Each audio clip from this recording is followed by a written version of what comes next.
Well, hello everybody and welcome back to the Forgiven podcast. I am Pastor Logan. I am one of your hosts and I have with me... And I'm Pastor Mike. We are glad to be with you and just having an opportunity to share again. Absolutely. And so this week we are talking about back to school. Dun, dun, dun. Basically, we want to talk about all things back to school. How do you transition well from the easy, laid back, chill nature of summer into the busyness that comes with back to school? How do you do that as a family? How do you do that as a student? Maybe you're transitioning from high school to university. That's a huge jump, right? Or maybe you're going from grade 8 to high school. That is another huge thing. We want to talk about that. But really, it all boils down to it. How do we as Christians thrive in a post-Christian culture? Yeah. Like as we're talking, it is kind of the end of August, and it's kind of funny how there's a swing in the atmosphere as you get near the end of August because September is coming, and there's a seismic shift that comes on. You kind of have gone on a routine. You kind of become loose in the routine, and you take the opportunity to be able to go and enjoy the weather and that. But in the back of your mind, July is great. All of a sudden, August, there's this little bell that kind of begins to ring in your head about, I'm going to have to get myself back into a routine. And it means different things to different people, doesn't it? Absolutely. Now, if you're a parent, you are thinking about all the things that your child is going to need to go into school. And we have a few statistics. Yeah, Let's talk about this. It was pretty amazing as we kind of looked at it. It was mind-blowing, actually, when I started looking into this. And so... First of all, I think it's kind of important to understand that in 2021, and our population's only gone up since then, there was 41.9 million students enrolled in public education, and that's grades 1 to 12. So that doesn't include private school. Now that would be North American or worldwide? That's Canada. That is just Canada. Hold on, 40 million, 49 million? The National Center of Education Statistics for Canada says that. What's our population? I think we're hitting 60 million. Wow. So you're saying that 49 million people of 60 million 41 million. 41 million of our population is from grades K to 12. Wow. When you think about it, though, that's 18 years, though. That's an age range of... Well, no, it's not 18. That's 5 to 18. So, yeah, that's pretty nuts. That's why I was so blown away by it. Wow. Yeah, it's... And so when you think about that, it really goes to show how important education and school really is, because of the massive amount of people that are going through it. Yeah, so that's a big thing. And the thing that I realize is, and again, the nice thing about as we discuss together, because as we have the live podcast, we kind of have our, I don't know if we would call it debates, but it's the fact that the filter that I see things through is different than the filter that you see things through. And my focus on ministry is the same as yours, but different from yours. It's just a different group of people. And so as a result, we see things differently. And it's not that we see them, what I am saying is wrong and what you're saying is wrong. They kind of dovetail. They kind of give more of a rounded view of things. And as I look at things, I see that there are a number of parents who are coming into my office and we're talking about different things. And there are those who have chosen to put their children through the public school system. And that is a very scary thing with a lot of the advancements and things that are going, which really don't coincide with our faith. And then there are those people who are part of the Christian school system. And it's almost like a hybrid between the homeschooling and the public school system. Well, and then private education too, like, gets thrown into there. Now, I just need to issue a correction. Yes. Okay. I went and looked back at the website that I used for the stats. It is for all of North America, not just Canada. Because I was thinking about it and I was like, there's no way almost a third of our population is students. So well, that's why I said what I said. I said that doesn't sound right. The reason I got confused is the stat below it is specifically for Canada Okay. that came from the same thing because it's for all of North America. So when I read it, I saw Canada and I just got the lines confused. So I'm issuing my own apology, listeners. It is for all of North America, not just Canadians. See, I'm not perfect. I make mistakes too. Yeah. So anyway, now that we got that out of the way, let's continue on. So as we're trying to think of how to try and deal with this subject, we realize, I think first thing we want to do is we want to realize that there's a number of people who are going through stressful times. There is the parent, and the parent is very much aware of the fact that I want, hey, you know what? The battleground I have found is that, devil seeks to steal, kill, and destroy. Yep. But I think if you are going to hurt me the most, you will hurt me through my children, right? The most valuable thing to me is my children and their soul and their future and all of those things. And I think I speak for mostly, if not all parents. I think that's just a paternal Right. instinct. And I really believe, and if you're a parent listening, it's an important thing to understand that you are not the epicenter of the battle. The epicenter of the battle is your children. And so we're taking a look at some of the most important areas of spiritual battle. And so you have a parent, and the parent is concerned as they are letting their children being educated and going through the educational process. Then there is someone who's just a young child, right? And maybe they're going from regular private or regular public school to junior high or high school. Yep. And that is a huge transition. And at that particular time, hormones are changing and there's just different things that are taking place and stuff that they are dealing with that I never, ever in a million years thought that they would, or never in a million years did I have to deal with. Even myself, I'm not that far removed from like high school. I graduated Yeah. 8 years ago. Yeah. So but even some of the stuff that these students are telling me now, I'm like, I'm absolutely flabbergasted Yes. at some of the stuff that they have to deal with. Yeah. I can't even fathom it. And we don't want to be unaware of these things. No. Right? The battle is a lot deeper than what we think. And the other group I would think is those people who all of a sudden have gone through the high school system and now they're going to college. And it is like throwing someone to the wolves. Oh, absolutely. And I think that if you're a parent and you have children that are going to college or university, you are aware of this. And I think that if you are a person that is a high school student now going to college, you are aware of the fact that, okay, this is going to be a change. And sometimes we get ambushed, into the whole process. And so these are all the feelings that people are dealing with and going through. And so how do we navigate? How do we navigate? And so as we were discussing this, one of the key things I think as we were planning this, what you had said, I think, and I'll hand this over to you, is the fact that if you don't have a good foundation going in, then you will be in trouble as you get into some of these pools that you will be swimming in, as you get into the educational system and as you begin to go. Right? Well, it kind of came to me as if you fail to plan, you plan to fail.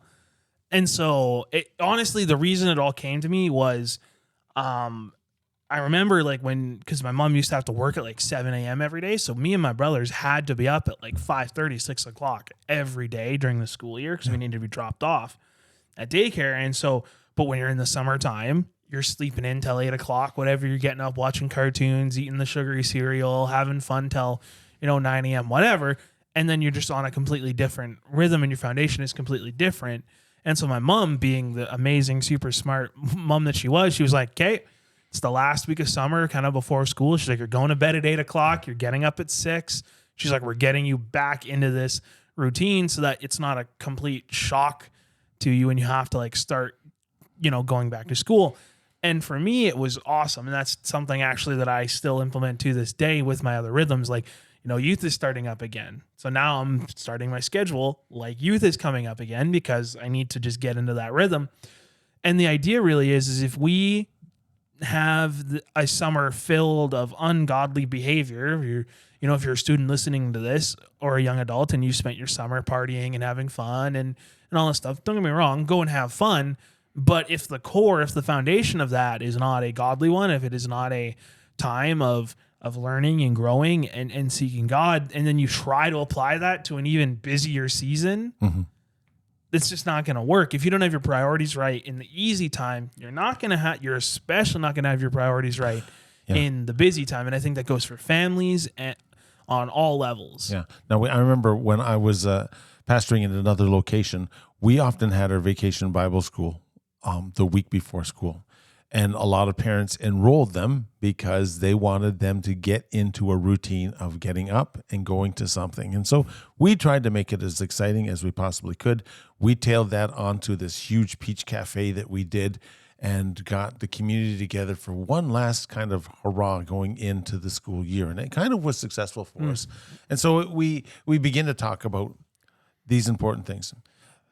But the one question that I asked myself, is what were the things that I implemented as a parent? Like I've got children that are in their 30s now, and and I think that all of my kids are past the 25 stage, which is kind of scary because I'm such a young guy. Yeah, absolutely. And I don't even think that that's the case. I think it's like incredible that I'm at this place right now. But again, what were the things that I implemented, or what were the things that I wish that I implemented, or what would be the things that I would implement now, looking at the world the way it is, and my children, passing my faith onto my children, or giving my kids a fighting chance in terms of faith in today's world? What are the things that I would say are the big rocks to put in, the priorities for me to implement as my kids are struggling in this world?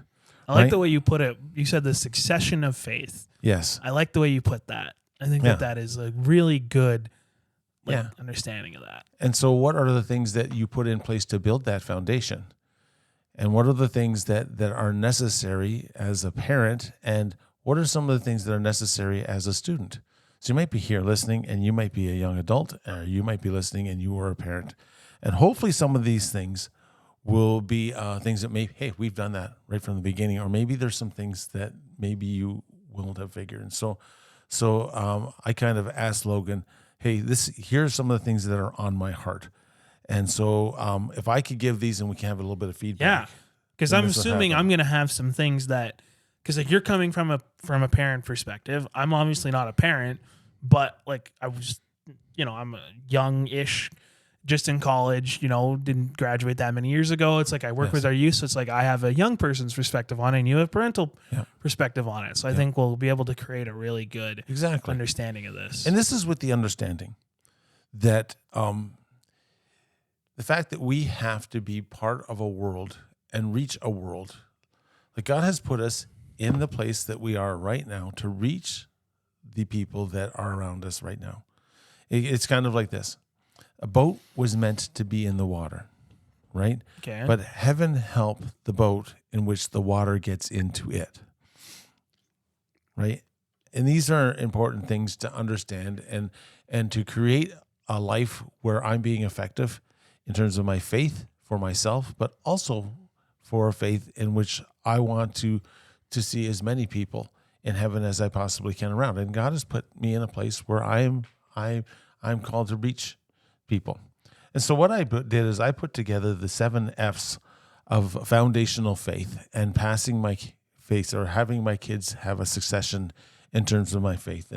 And so here are the things. Take them for what you're worth. Adam, you might have some ideas as you're listening to think, here's some things that I did, or here's some things that I implement in my life. And if that's the case, we would love to hear from you. I was just going to say that. If you're a parent listening to this and you have tricks, tips, things that you've implemented, please comment them below, add them to your review. You can email forgiven@bethelbrandon.ca.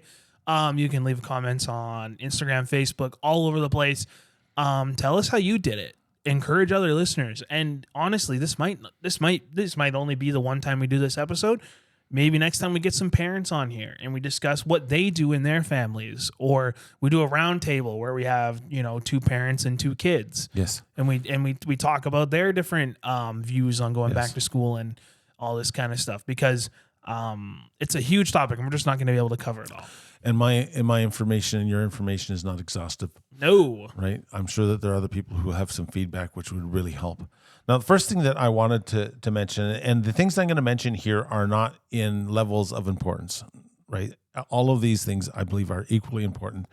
And one of the things that I feel is important, whether you're here and you're a young adult listening, or whether you are here and you're a parent listening, or maybe you're just here and you're just at the beginning levels of faith and you're wanting to know a little bit more. The first thing that I think is important is what I call family altar, the first F, family altar.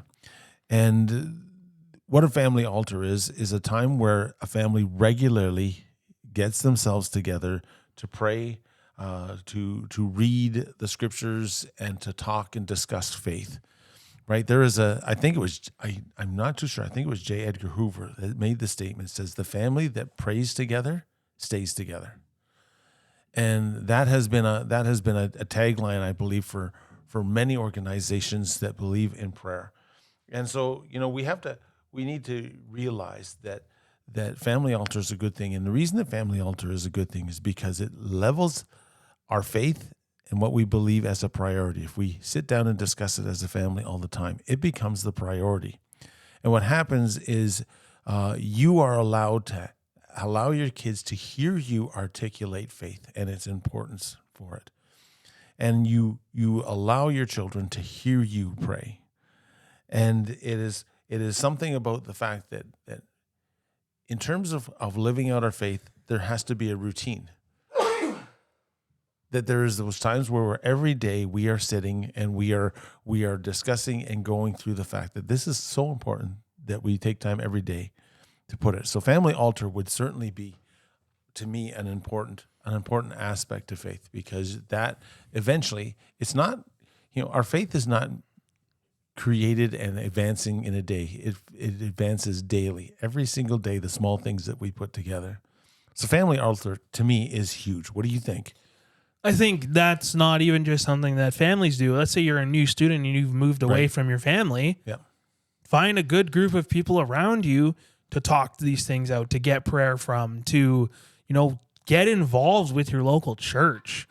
Doesn't have to be us, but, if you're in Brandon, come check us out. Like, get a support system around you that will discuss these things with you, that will pray for you, that will, be this family altar. And also, just because your family is, 1,000 kilometers away or whatever, doesn't mean they still can't pray for you or can't be involved in that kind of thing. Like when I was in Bible college, one of the only ways that I actually stayed connected with my family, mostly because I was just really busy and I was maturing and all this kind of stuff, but my mom would come to me with like prayer requests because she knew I was a Christian, and that's how we connected a lot. That is how I was able to talk a lot of things about life and faith with her and kind of bring her back to the church. Was it started through that. She would ask me questions about my assignments or what I was working on, and it was through that we've built this like even stronger relationship. That's great. That we have today. And so don't be afraid to to reach out and ask for help. Now I found as well, and this is coming from a person when my secondary education was Bible college, that the times that I actually learned how to pray and implement a daily regiment in terms of my faith was when I was in college. That all of a sudden I realized the importance. I was told of the importance. We are told that, well, this is what you need to do. But there's something that happens when we go to college or university age where we come to the realization that this needs to be my faith. I'm either going to choose to serve Jesus or I'm not. And part of that was the fact that there needed to be a time where the faith became mine and the faith became something that I had to take seriously. And that's when all of a sudden the things come in. No, I need to daily prepare myself for the things, the regiments and the things that are going to come about me every day. So family altar is kind of a wide thing, but I'm thinking if you're thinking as a family, that's something which is crucial to have. And I, even as I look back, I wish that I would have even focused even more than I did on it. There was daily times where I spoke to my kids, and one of the regrets is that I wish that I would have spent even more time at a family altar. The other thing that I have, and many may not realize this, but the second F is this: father's influence. Yeah. Statistics have shown that the children often take the cue of the father in terms of spiritual things. And they have found that even if the father goes to church but doesn't serve Jesus, then that doesn't go by the kids as well. Kids will see the faith of the father, and that will be an important thing. And so, dads, if you are listening to this, you can't default your job onto mom or anybody else. And the exuberance and the passion with which you serve Jesus will ultimately rub off on your children. And I don't know if there's another way that I can say that with more impact. And it's something which is often overlooked. And so if I can encourage every father who is listening to say this: how you serve Jesus implements the future faith of your child. Unequivocally agree, because didn't grow up with really my dad, so I didn't have that necessarily, and so for me, like, I just had amazing youth leaders and friends kind of step up and take on that role, and I'm extremely grateful for them to do that. But it is absolutely true. In my children's ministry class, there's a saying: you win the dad, you win the household. Yes. And so it's kind of stems from the idea that if you win the kids, you win the household. But we don't have to get too much into it, but God was clear when he made the father the head of the household. There is an extra spiritual weight and responsibility that comes with being a father. It's just the reality of the situation of the job that you willingly signed up for. Yeah. So like, and I didn't have a father, spiritual father, like my dad didn't serve the Lord. As far as I know, he didn't. And even for yourself, you didn't have that example.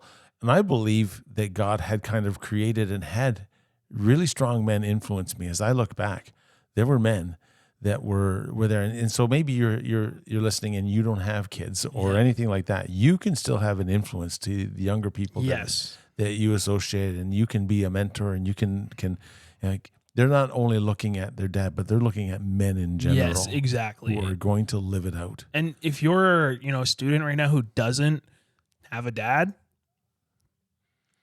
find somebody. Like, if you go to church, fantastic. Yeah. Talk to your pastor. Find a male role model that can come alongside you and can and can help you. Because here's the reality. I didn't know how to shave, so I watched a YouTube video, and that's how I learned how to use like my first razor and stuff. And no, I'm not saying that as like a sappy thing. I wouldn't necessarily have wanted some random friend of mine to teach me that. But we don't have to do these things alone. So like, if you're a parent listening to this and your kids' friends are coming over, that is an incredible opportunity to reach out to them and to love on them and to do that. Like, do you know, like, I have like a second mom is literally what I call her. In my phone, it has her first name and then it's a second mom. And they're not even really Christian, but they loved on me from the start. Like, and they still do to this day. If I ever have a problem, I could go to the mom and the dad and be like, hey, I'm in trouble. I need help. And they would drop everything and help me. You need those people in your life. Absolutely. Now, when I was shaving, I didn't have YouTube. That's fair. I'm just trying to figure out now. I'm so old now that I can't remember when I first started shaving. Maybe it was just peach fuzz. Peach fuzz the first time around, so it didn't really matter a whole lot. Oh yeah, no, it was just like my mom literally came downstairs one time, and I hadn't shaved ever, and she's like, "We're going to the store." She's like, "I'm sick and tired of looking at that fuzz on your face," and I was like, "What?" I went to the store, bought razors, and she's like, "Figure it out." And so then I watched some YouTube videos and I figured it out. But yeah, if you, like, young adult men and just what you said has just never been more true. The father's influence, family altar, father's influence. Third one is this, and I think it's important, and I think it's overlooked. Face the questions that we are finding that, as a child grows up, their faith needs to become real, but they need to have an answer. And here's the thing. Many times we don't have an answer in terms of what we believe. And as parents, we need to know why we believe. And they can't be superficial answers that we kind of think, okay, well, that's good enough for me, because many times it's not good enough for our kids. And so we really need to have a reason for the hope that is in us. This is what Peter says. Yeah. You need to be able to give an answer of the hope that is in you with meekness and fear. And so I have come to realize that it was important for me to answer the questions. And if I didn't have an answer for the questions, to be able to find the answer for the questions. And so it's always great. And there's a number of tools that we have now, which are great, like Answers in Genesis. This is why I think every other year we like to have those people who are part of creation ministry come in, because those are questions that are being asked at the university level. And sometimes they look like they're difficult questions, but sometimes they're easy to answer if you know where to go for them. And so, A Case for Faith was something that my son read, and I think that helped him out a great deal, because there's a lot of questions that he had. And as he read that, there were certain things that he was able to figure out that were articulated better than I could ever articulate. Yep. And so it was part of his journey to be able to do that. He had to do that himself, but I think that we led them to a couple of places. There are certain websites that talk about, now the term that is used is apologetics. It is, which is not quite the same thing. No, but it is the fact that it is important to answer questions and not to be afraid that there's not answers, because there are answers for our faith. And we need to be proactive as parents. And again, this is kind of the angle that I take things, is that there has to be a way that you find out the answer. And many times there hasn't been a time where I'm like, oh, well, the faith that I have is bankrupt. I didn't even realize it. No, there's always been an answer. And you might be here again, listening as a high school student and listening as a university student, and you went to your parents and you didn't have an answer. You know what? There are so many good things online for you to figure it out yourself as well. So it's not, if your parents don't have the answer and they don't give you an adequate answer, it's up for you to be able to look deeply into these things. And there's lots of good websites. There's lots of things that you can go to. But the fact is that we need to face the questions. Don't cower. Yes. Don't cower over hard questions. Because here's the reality. Parents, if you are not willing to answer the question, your child, your student is going to go and find the answer. Now, where they get that answer and the information that they receive is completely open to anything. Yeah. So if you want them to have a good understanding of faith, then you need to show them that. Yeah. So if your son is asking, or daughter, or whatever, is asking questions about, a relationship, about sex, about pornography, whatever, you need to give them the tools and the proper understanding of where to look, and because the reality is the world will chew them up and spit them out very quickly. Yeah. And especially with like the internet, everybody has the power of a computer in their pocket. And so students will look for the first thing they see on Google and they'll read it. And that is what they will base their understanding on. And it just will not be good. There's a proverb that says, somebody has a really good argument until someone else has something to say. And that's true. Absolutely. And there have been times where people have come to me and said, hey, what about this? I said, well, have you considered this as well? Yeah. Right. And so many times there is an answer if you're willing to find it. And Christianity stands on its own. It has been in existence for thousands of years because there is an answer, and there are some important things to consider. And it's not just your university professor who you kind of see as the authority who says something to challenge your faith. Doesn't mean that it is the end all and be all. There are answers. Exactly. That's just one thing that I would caution the students specifically about right now. Yes, listen and respect the authority of your teachers and your professors. Absolutely. But they have opinions and they will share those opinions with you, and they may try to share those opinions as fact. Yeah. And that's not true. And so we need to be very careful, and everybody listening, you need to be diligent about that. Even listening to this podcast is Pastor Mike and I's opinions.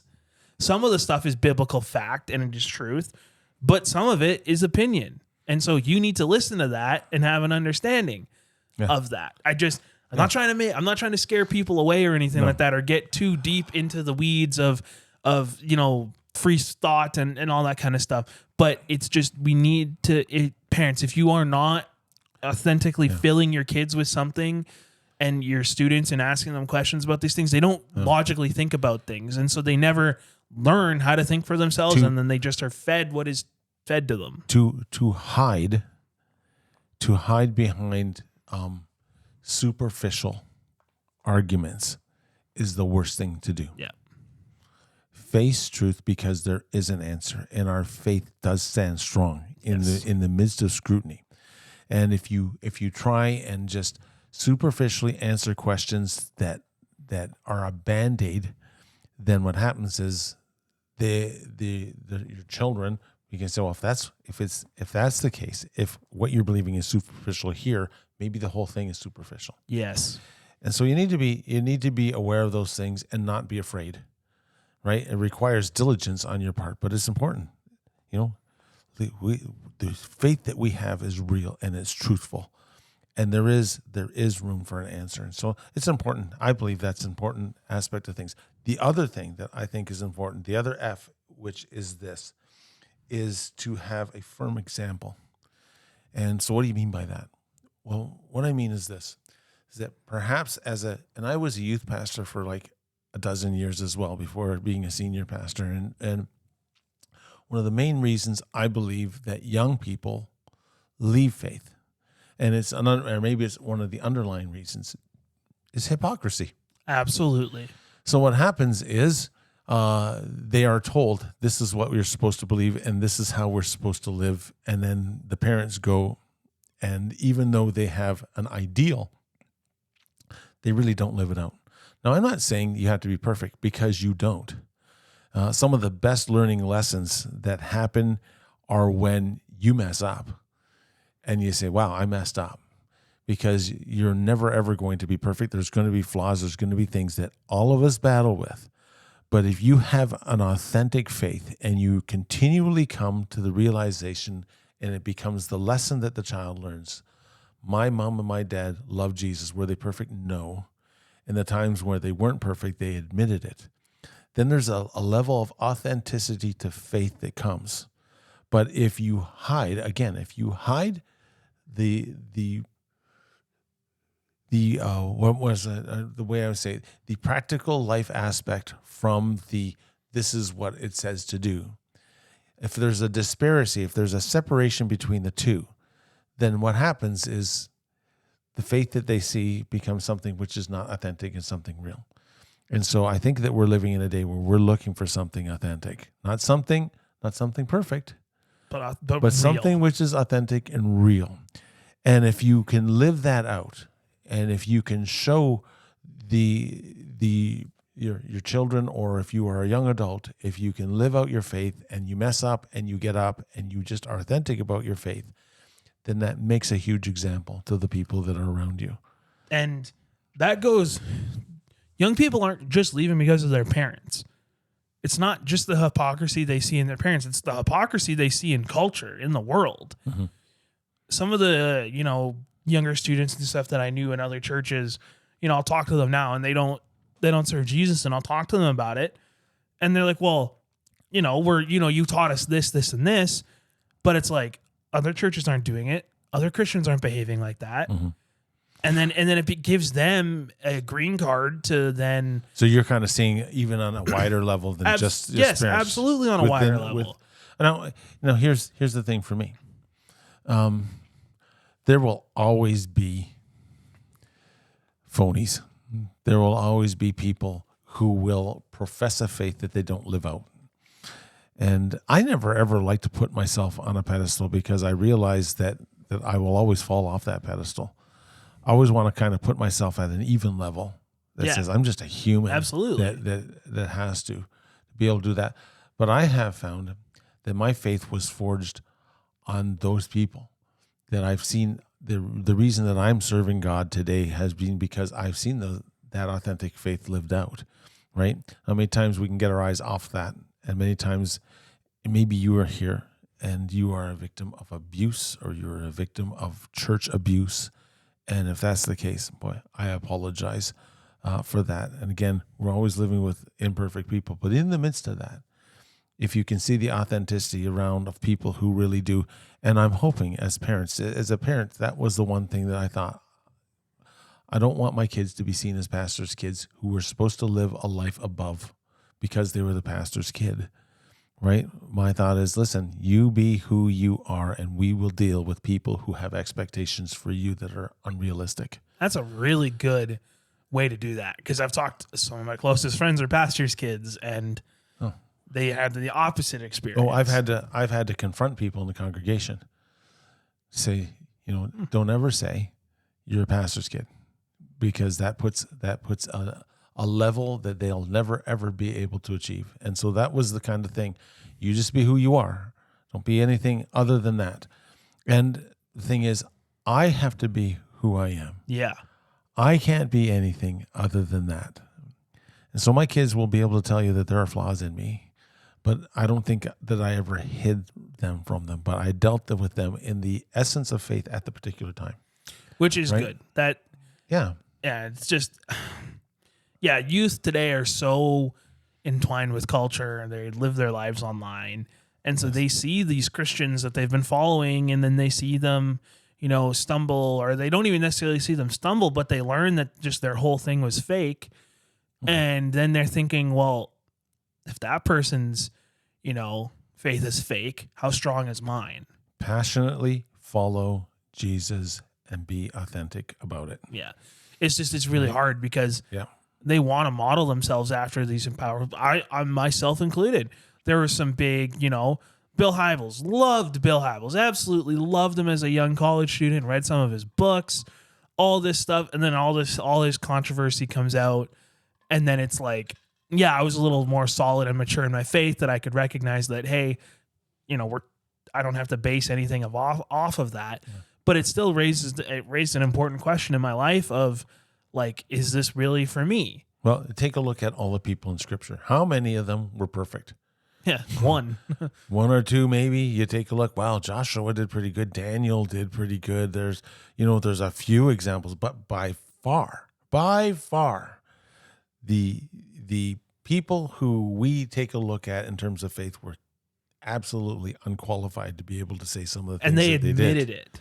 Yeah, and so that pattern is seen in and through our lives. Faith, a firm example was the other one, right? The other thing that I have, it's called, what I called is faith. Or sorry, not faith. Faith exposure.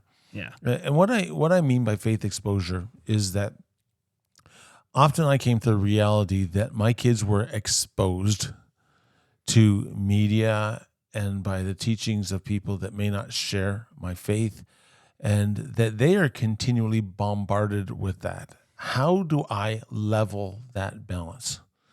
So if your child spends 100 hours on social media and on some of the things that are influencing them for the negative, what am I implementing in their lives for the positive? I think it's important to be able to think of different things and have them exposed to strong elements of faith that give them a chance to be able to live out their faith on a daily basis. And so, again, as we kind of end the summer, and I'm not too sure when you're listening to this, you might be listening to this and it might be Christmas time, but when we're doing this, it's kind of everything we're saying is applicable to every season of life.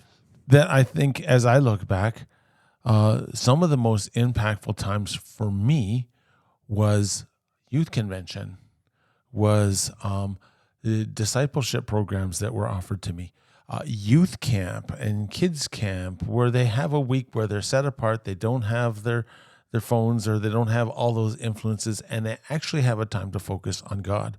We have in the church here devoted ministry, where we have, Pastor Stephen, who just pours into people in terms of the fact that your faith is not just something that it is something that you live out. You apply. And you apply to your life. We train them. It's awesome. And we have youth. I think that some of the most impactful times were some of the youth rallies I went to, some of the youth nights that I went to, where God spoke and challenged me. Well, that was just an hour a week.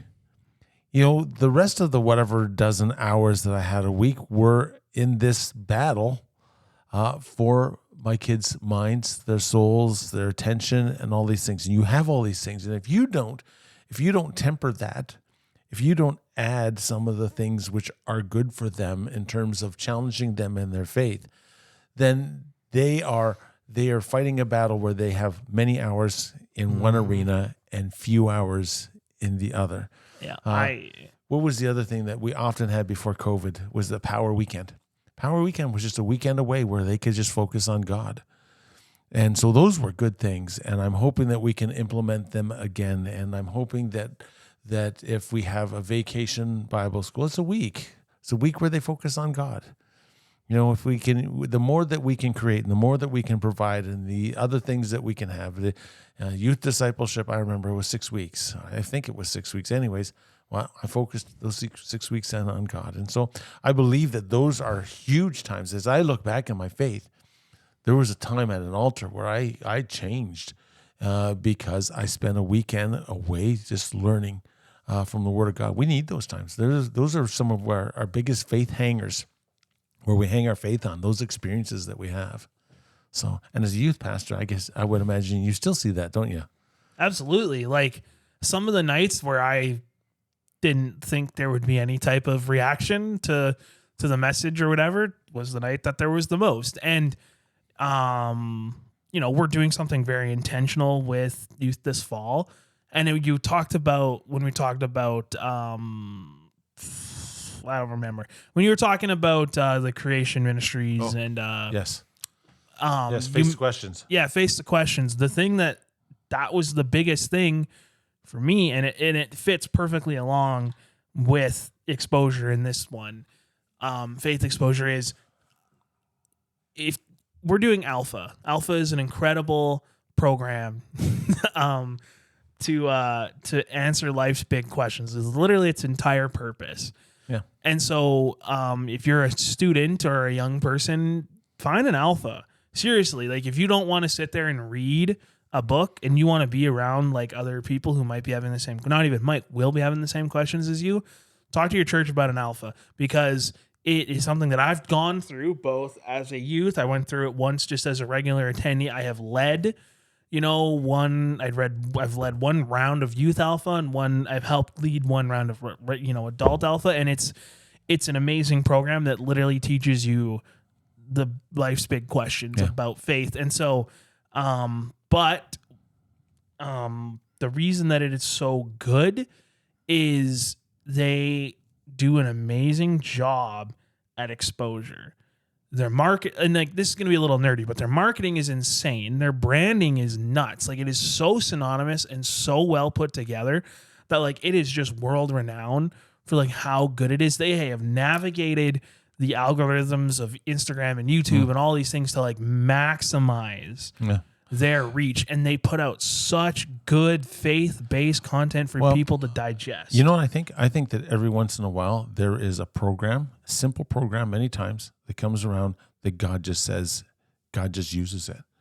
I think there's just special things that have the touch of God. And Alpha, I think, would certainly be that because it's affected so many people. And in terms of exposure too, I fell victim to this so hard as like a young teenager and young adult, where it's like I love video games to this day. Still, I play them lots. It's one of my hobbies. I love it.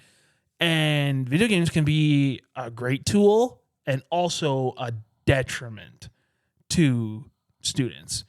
Because now a student has to choose between, raiding with their friends or sitting down and doing their biology homework. And I think 9 times out of 10 parents are going to say their kid's going to go and choose to raid with their friends and not, do their biology homework.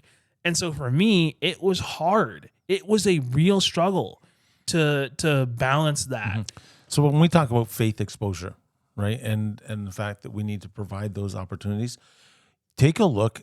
If you have been a Christian for any length of time, and there have been times where God has advanced your faith, many times those instances have happened when you have found yourself in a time alone with God. Yeah. And specifically set apart where you're quiet and you're not distracted by anything other than the fact that you have devoted this weekend to God, or you've devoted this week to God, or you've devoted whatever small amount of time for God. And you quiet yourself down and you get rid of the distractions, and God is actually able to speak into your life. And my life changed once I got my priorities straight. Yeah. And if I have that for my life as an adult now, what's to make us think that our children are not the same way? Yep. Right? And if you're a young adult, it's the same way. You need to take those times where you have a faith exposure that gets you past the 100,000 hours where you're bombarded with stuff the opposite way. Yeah. So faith exposure, the other one here, it goes without saying, but I believe that it has become the thing that we say and the thing that we do not do. Fervent prayer. To be praying, to be continually praying, to be able to be purposeful in your prayer times. I remember there was a time in this church where I was youth pastor. I was in your position like 25 years ago, and there were a number of parents that were concerned over the fact that their kids were leaving the faith. And so a number of parents got together, and the number slowly grew to the point where there were a large amount of parents praying, and nothing happened for like 2 years. And then there was a breakthrough, and we began to see a number of these children return to their faith and become strong in their walk with God. And again, the scripture says the effectual, fervent prayer of a righteous person is powerful and effective, avails a lot of the time. And so the most powerful weapon that we have, we need to employ. Yes. Not just pay homage to it. Here's the problem. We are living in a time where there's so many other distractions that prayer is the thing that we pay homage to. Oh, yes, we need to pray. Yes, prayer is the thing that will do it. But when it comes time to doing it, we don't. And when it becomes time to deal with the most important things in our lives, it becomes the secondary option. And the hope is, especially when it comes to the most important things in our lives, that we are daily bringing our children before the Lord, or we're bringing our faith before the Lord. And that needs to become something which is huge. And as I wrote that down, I realized that, yeah, everyone's going to agree with that. But the challenge is to be able to employ that into everyday life so that it becomes a powerful thing that God has intended it to be. Absolutely. Yeah. So, that goes for everybody. Doesn't matter if you're a parent, student, teacher, whatever. Yeah. Pray. It is the most reliable, powerful, emotive, connective way that we can, and also the most untapped thing. Yeah, absolutely. Right. The way you said it, it really hit me. It actually just hit me like a truck. We pay homage to prayer. We don't actually pray. Yeah.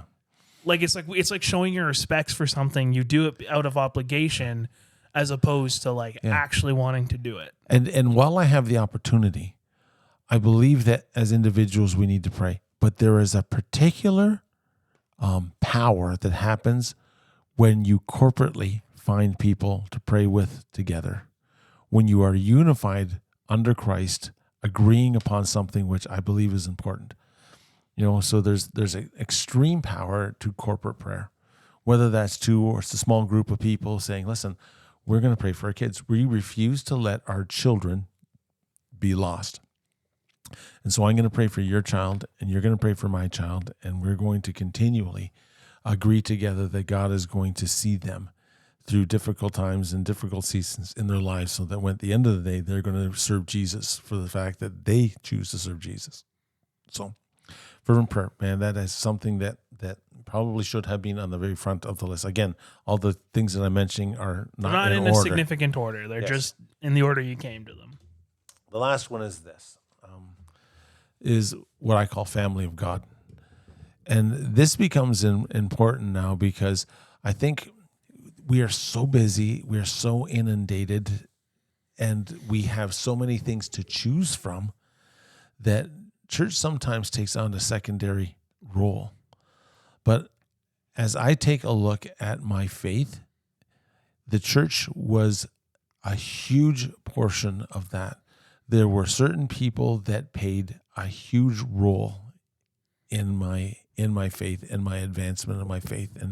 And I was part of the same church from the time I accepted Jesus as a young teenager, from the time that I went to Bible college.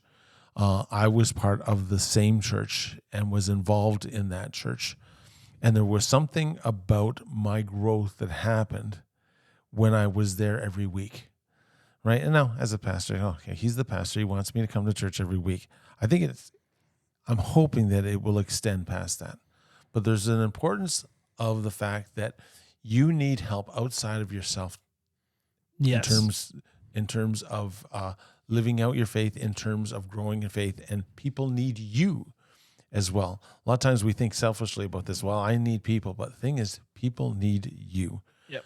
And I think that as we go ahead over the next generation, there will be a huge price to pay in terms of our attitude in church attendance and in terms of staying faithful to a church. Be part of a church. If this is your church family, okay, you say, this is my church family, and I'm going to be involved in this church, and I'm going to worship at this church, and there are people I'm going to pray for in this church, and there's people I'm going to support in this church. When you have children, you dedicate those children to the Lord. And part of that dedication is that you are saying to yourself, I'm going to choose to allow my children to serve Jesus. But also part of a baby dedication is this: God, I surrender this child to you, and this is the congregation that I am going to raise this child in so that they can help in the process. Yeah, absolutely. My faith was forged because I didn't grow up in a Christian home. And there were influential people who helped me, and one was a pastor who was there all the time for me. The other one was my friend's parents who were there. And then there were just individuals who somehow came into my life that became part of the process of my growth. Yep. And it is a huge component of our children's faith and in our faith to be able to say, this is my church, this is where I worship, here's the people that I support. And so those would be of the things that I think I incorporate, and I think we should incorporate. Those are the things, to have family altar, to have a father's influence, to face the questions, to have a firm example, to have faithful exposure, to face the questions, fervent prayer, and family of God. So those are the things. And again, you might be here and you say, here's another thing. And I'm hoping that somehow has helped in the process, or something that kind of has mulled over in your head, something to think about, because maybe not all of them have gotten you, but maybe one or two have gotten you. So the other thing that we wanted to talk to as we kind of wind things up is the fact that we wanted to talk about practically. Now you do social media, but you also take on the youth portfolio of the church here. And probably one of the biggest challenges that you have, we had how many graduate from 15. 15 people who've graduated from high school and either are getting a job here in town or are going to university in another town or going to university here. Another country. Another country. We got, Yes. And so I just wanted to end. We've been pretty serious, and it's important to be serious, but I wanted to end a little bit lighthearted too, because school should be fun and university is a great time. And I just wanted to give a couple of applicable bits and pieces of knowledge, wisdom that you can apply to yourself in university, and even as a parent, maybe like how you thrived as a student and that kind of stuff. Doesn't necessarily have to be specific study tips, because everybody studies differently, but even just the fact that you actually should do your homework and study. Like, I feel like kind of dumb saying that, but I almost rarely did my homework in grades 9 and 10. I almost never did it. If it was reading for like English class, I would skim it and kind of get the gist of what was said so that, I could write on it. Or, if it was math, I would kind of do a question here and a question there just to kind of, say that I did it, even though like I never really did. And that really bit me in the butt hard. Yeah. Because come grade 11 and 12, when it's like, oh, I want to start applying at universities, starting to think like, oh, I might go be a social worker, or I might, go do this and that. It's like, oh, I need a certain, grade point average. I didn't have that. And so it's like I needed certain classes. I was taking the really sort of bare minimum kind of classes because I wasn't the best student.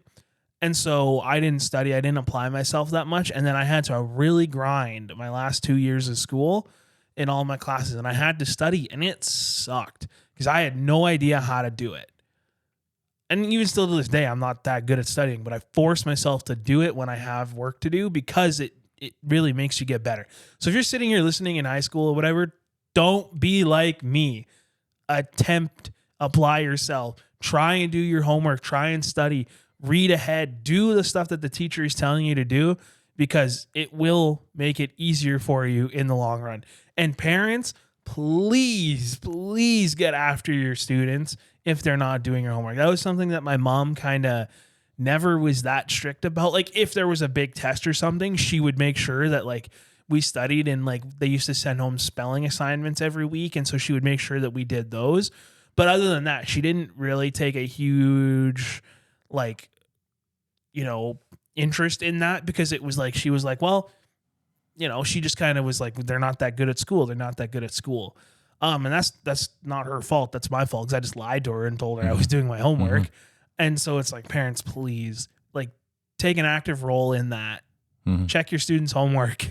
Don't have to be right, but and you don't have to be a dictator about it. Yeah. It doesn't have to be something that is this like dictator thing, but it could just be like, hey, like, how is your homework doing? What are you working on? Maybe I can help you.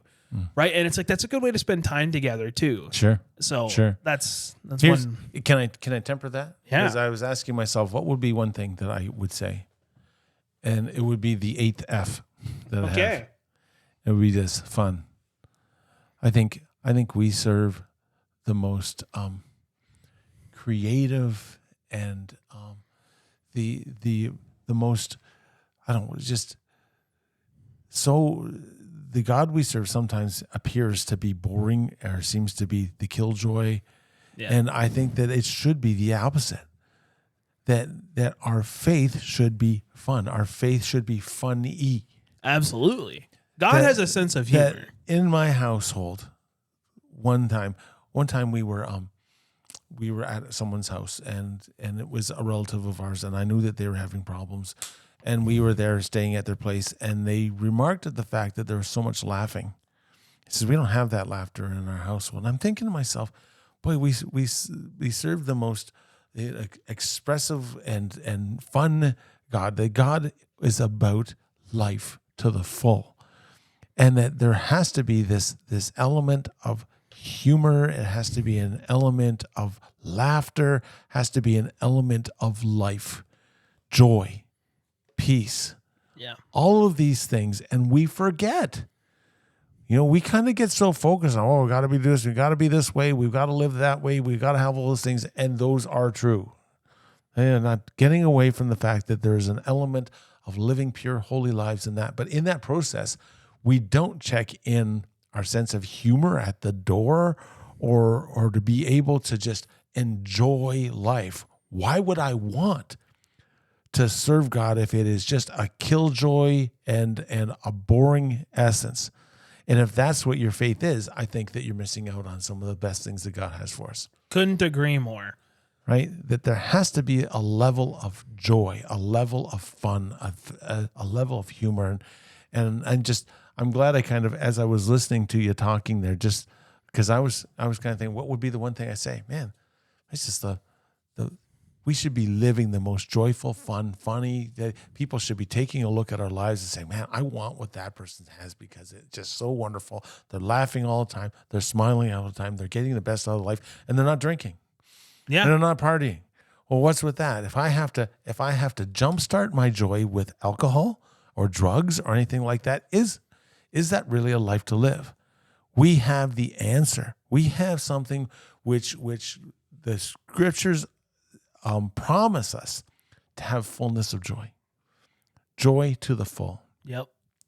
And I believe that needs to come out in our faith. And if it doesn't, then people will be scratching and say, why would I want what you want? Yep. Some of the most fun memories that I ever have were not drinking or partying or anything like that. It was, doing this or that with my family, having a fire. We had a fire pit in our backyard. We used to, have and my house was literally right next to my elementary school. We shared a parking lot. To get into our, parking garage, you needed to go through the school's staff parking lot. So all of the friends and stuff like that around our house always see in our backyard. We had a trampoline, fire pit, all this kind of stuff. And as we kind of matured and got a little older, we just always had people coming over. Mm-hmm. Always. There was always a friend over. There was always somebody using the fire pit and whatever. And my mom was like, she didn't drink. She didn't do any of that, at least not when we were around. And we would have people over and we didn't drink. And we would have so much fun and people would be walking by, students, and they'd hear about it and they'd want to come see. And their parents would be like, there's no drinking. They're not doing that. We're like, no, we don't need that to have fun. Yeah. So I can pursue holiness and purity and still have the greatest time of fun and excitement and humor. We just to be able to learn to laugh and to really enjoy life because God desires to give us life to the full. What does that look like? Well, it's not sitting around navel gazing and just, having my eyes on a scripture and that these are important things. I don't want to belittle those things. But the fact that I think that God wants us to be able to experience life to the full, and so do your kids. Yep. Right. And if all of a sudden that becomes the one thing that you feel we have to take out, that's the wrong thing. So anyways, well, that's all I have to offer. And maybe you are listening and you have something else to offer, or maybe you're here and you are having questions and you're saying, I need to discuss this further. Then I just want to say that we're here for you. And again, the purpose of this podcast is to bring you along one step at a time, right? And so the process is to incrementally step us ahead. And I'm hoping that maybe some of these things might be able to help in that process. So I think it does. I think this is a really good episode. And I think we could probably do we're going to plan a part 2 of this. Probably won't be next time. It probably won't be the next episode because I want to get a parent and a student to join us. Because I think there would be a lot more that we could discuss from to just male. Now, mind you, are a parent. So yeah, I just wanted to take a second to thank everybody for listening. Yes, please, and share if it's beneficial to you. Hopefully, it'll be beneficial to someone else. Absolutely. So make sure that you're sharing it, and it's not like we have aspirations to have the world's biggest podcast, but we want to be effective in reaching people. So that's where our hearts are at. Absolutely, and so please share it. That is if you ever are like, wow, I love this and I want to support. You don't need to give us money. Hit the share button. That's the biggest thing you do. The second and biggest thing you do is leave a review and be honest in your review. Spotify and Apple, and I think Amazon now have a review thing in board. You can give us 5, 4, whatever stars and be brutally honest with your review. If you think we're bad, I want to know so that then we can improve. Yep. So please leave an honest review. You're not going to hurt my feelings. You might hurt Pastor Mike's, but of course you're going to hurt mine, but that's okay. Hey, can I close in a word of prayer? Absolutely. Lord, we just we're up against a huge battle, and we have to continually look to you to help us with the process, whether there are people who are listening and they're in school and they're facing a battle, or whether they're going to university and they're not too sure what they're facing, but they're determined going into university to serve you. And so, Lord, I just pray that you will help them to obtain the foundation that they need to.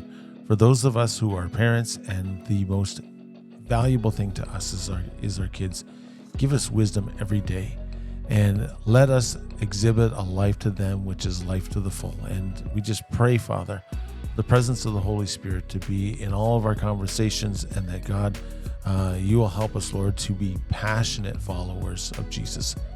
And so we give this all to you. And we pray, Father, that this will go out to minister to whoever you want to. In Jesus' name. Amen. Amen. Thanks, everyone. Appreciate the time. God bless.